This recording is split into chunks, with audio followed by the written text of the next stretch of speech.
transformation is always possible.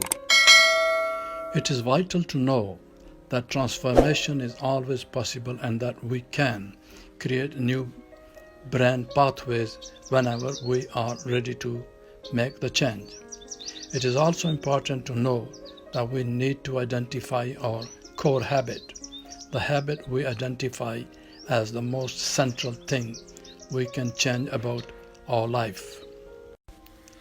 By changing such a fundamental habit, we can have a positive ripple effect into the rest of our life as well. By keeping a positive attitude, thinking continually, I can do it, we gain a clear sense that we are finished with the old and now have begun with the new. The only way to keep a strong sense of self-belief is through the repetition of words. Words have an extraordinary impact on both our inner and outer lives. Our habits, in a sense, the vocabulary of our mind, have a subtle and powerful ability to condition our mental system.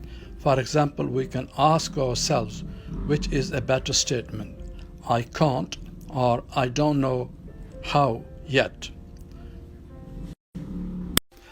The mental chains our habits forge are too light to be felt until we intend to break them, and then they become far too heavy. However, changing our habits can fundamentally alter for the better our entire outlook on life.